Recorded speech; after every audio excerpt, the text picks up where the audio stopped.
Welcome back to Narrations, where we revisit unforgettable films and dive into the stories that still linger in our minds. Today, we're unraveling one of the most chilling and methodical thrillers of the 2000s.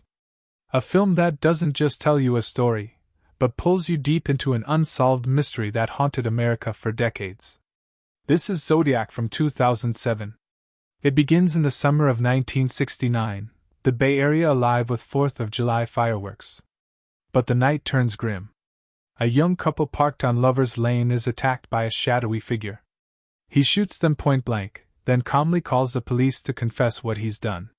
This is the Zodiac Killer, a man who will taunt authorities for years with puzzles, threats, and letters written in code.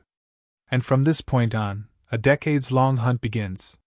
Soon, letters from the Zodiac start arriving at major newspapers, each containing cryptic ciphers that demand publication.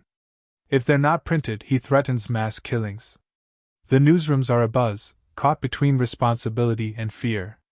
At the San Francisco Chronicle, crime reporter Paul Avery thrives on the story, feeding the public's growing obsession. But in the corner of the newsroom, someone unexpected takes special interest: Robert Gray Smith, a political cartoonist with a knack for puzzles. While others see the letters as gimmicks, Robert studies them intently, determined to solve what others cannot. As the Zodiac continues his reign of terror, his attacks are random, his motives unclear. One day he strikes a couple near a lake, binding them before stabbing them brutally. Another time, he ambushes a taxi driver in the city. His ability to vanish into the night leaves police frustrated and the public terrified. Panic spreads across California. Parents keep their children home, people refuse to ride taxis, and the Zodiac's legend grows larger with each headline. At the heart of the investigation is Inspector David Fincher, a sharp, determined cop with a flair for bow ties and a relentless drive to bring Zodiac down. Alongside Inspector Bill Armstrong, he follows every lead, but time and again the killer slips through their fingers. Witnesses give conflicting descriptions. Evidence is incomplete. Handwriting samples don't match. The Zodiac is both everywhere and nowhere at once. Meanwhile, Paul Avery's hard-edged reporting makes him a public figure, and soon a target. The Zodiac sends him a personal threat, sending Avery spiraling into paranoia. His drinking worsens, and his career unravels under the weight of fear. But where Avery falters, Robert Gray Smith digs deeper. Though just a cartoonist, he becomes consumed with the Zodiac case. His curiosity turns into obsession. He pieces together clues from old letters, timelines, and police reports, building theories where others gave up. Years pass. The Zodiac letters slow, then stop. Investigations stall. Detectives are reassigned. The case becomes cold. Yet Gray Smith can't let it go. The mystery gnaws at him.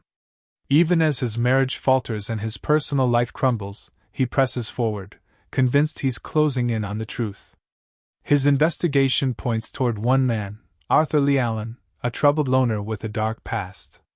Allen had brushes with the law, disturbing habits, and connections to locations where Zodiac once struck. He even told acquaintances things that seemed eerily close to the killer's boasts. The pieces fit, but never tightly enough. The handwriting didn't match. No definitive physical evidence surfaced. Every time certainty was near, the case slipped away again, leaving only frustration. The film builds not with explosive action, but with quiet dread. Hours in dusty police archives. Nights spent poring over letters. Faces lit by lamplight as men search for answers in stacks of paper. And still, the silence of the Zodiac looms. He doesn't need to kill anymore. The fear he created continues his work for him. By the late 1980s, Gray Smith has written a book, chronicling the case and pointing the finger at Allen. Though law enforcement can't close the file, Gray Smith feels a sense of closure in piecing together the narrative. In one unforgettable moment, years later, a surviving victim is shown a photo lineup. He pauses, then points to Arthur Lee Allen's picture. It isn't courtroom proof, but it's the closest thing to confirmation anyone will ever get. And that's the haunting power of Zodiac. It doesn't give us the comfort of answers. It leaves us in the gray space between certainty and doubt, where obsession lives and justice remains out of reach. Director David Fincher crafts a story as meticulous as the killer's ciphers, focusing not just on the crimes, but on the toll they took on those who chased the truth: a reporter, a cop, a cartoonist. Their lives forever altered, consumed by a shadow that was never fully caught. In the end, Zodiac isn't just about the hunt for a killer. It's about the human need to find meaning in chaos, to bring order to the unsolvable, and the personal cost of obsession. Decades later, the identity of the Zodiac remains uncertain. But his legacy, and the obsession he inspired, lives on. That was Zodiac from 2007. If you've never seen it, I recommend it for anyone who loves slow-burn mysteries, true crime stories, or thrillers that leave you thinking long after the credits roll. If you enjoyed this narration, don't forget to like, share, and subscribe to Narrations for more journeys through unforgettable films. And if you've seen the movie, let me know. Do you think Arthur Lee Allen was the Zodiac, or will we never know for sure?